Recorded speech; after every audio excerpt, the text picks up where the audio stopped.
நமது அனுதினமன்னா ஊழியங்கள் வாழ்த்துக்களுடன் இன்றைய நற்செய்தி தூதர் துணை. இன்றைய வேதாகம பகுதி யாத்திராகமம் 23ஆம் அதிகாரம் 20 முதல் 26 வரையுள்ள வசனங்கள். வழியில் உன்னை காக்கிறதற்கும் நான் ஆயத்தம் பண்ணின ஸ்தானத்திற்கு உன்னை கொண்டு போய் சேர்க்கிறதற்கும் இதோ நான் ஒரு தூதனை உனக்கு முன்னே அனுப்புகிறேன். அவர் சமூகத்தில் எச்சரிக்கையாயிருந்து அவர் வாக்குக்கு செவிக்கொடு. அவரை கோபப்படுத்தாதே. உங்கள் துரோகங்களை அவர் பொறுப்பதில்லை. என் நாமம் அவர் உள்ளத்தில் இருக்கிறது. நீ அவர் வாக்கை நன்றாய் கேட்டு நான் சொல்வதை எல்லாம் செய்வாயேயாகில் நான் உன் சத்துருக்களுக்கு சத்துருவாயும் உன் விரோதிகளுக்கு விரோதியாயும் இருப்பேன். என் தூதனானவர் உனக்கு முன் சென்று ஏமோரியரும் ஏத்தியரும் பெரிஷியரும் கானானியரும் ஏவியரும் எபூசியரும் இருக்கிற இடத்திற்கு உன்னை நடத்தி கொண்டு போவார். அவர்களை நான் அதம் பண்ணுவேன்.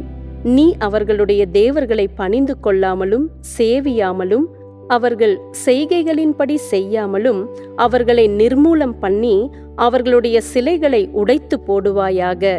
உங்கள் தேவனாகிய கர்த்தரையே சேவிக்க கடவீர்கள். அவர் உன் அப்பத்தையும் உன் தண்ணீரையும் ஆசீர்வதிப்பார். வியாதியை உன்னிலிருந்து விலக்குவேன். கர்ப்பம் விழுகிறதும் மலடும் உன் தேசத்தில் இருப்பதில்லை.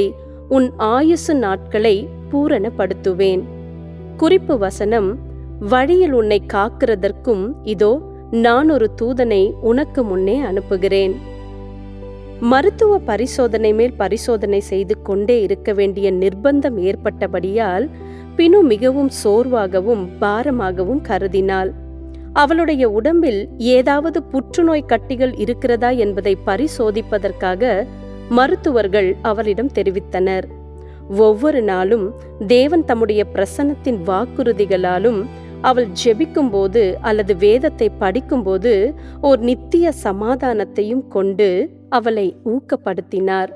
அவள் நிச்சயமற்ற மனநிலையுடன் போராடினாள். மேலும் தேவனிடத்தில் ஒருவேளை இப்படி இருந்தால் என்று தன்னுடைய பயத்தை அதிகமாய் பகிர ஆரம்பித்தாள்.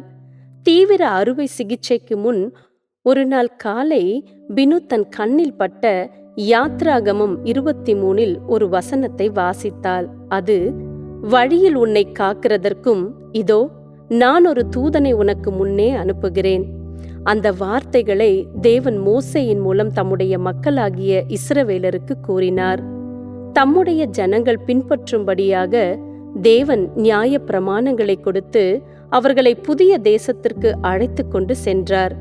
ஆனால் அவர்களுடைய பாதையில் அவர்களை பாதுகாப்பதற்காக ஒரு தூதனை உனக்கு முன்னே அனுப்புகிறேன் என்று கூறுகிறார்.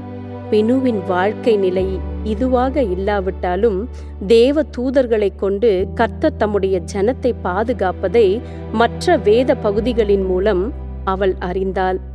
சங்கீதம் 91:11 உன் வழிகளில் எல்லாம் உன்னை காக்கும்படி உனக்காக தம்முடைய தூதர்களுக்கு கட்டளையிடுவார் என்று சொல்லுகிறது. மேலும் எபிரேயர் 1:14 ரட்சிப்பை சுதந்தரிக்கப் போகிறவர்களின் நிமித்தமாக ஊழியம் செய்யும்படிக்கு அவர்கள் எல்லோரும் அனுப்பப்படும் பணிவிடை ஆவிகளாய் இருக்கிறார்கள் அல்லவா என்று குறிப்பிடுகிறது.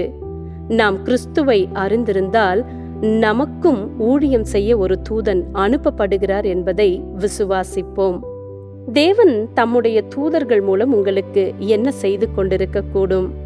இது உங்களை எப்படி ஊக்குவிக்கிறது? அன்பான தேவனே, நீரும் உம்முடைய தூதர்களும் உம்முடைய பிள்ளைகளை பராமரித்து கொண்டு எப்போதும் அருகில் இருப்பதற்காக நான் நன்றி செலுத்துகிறேன்.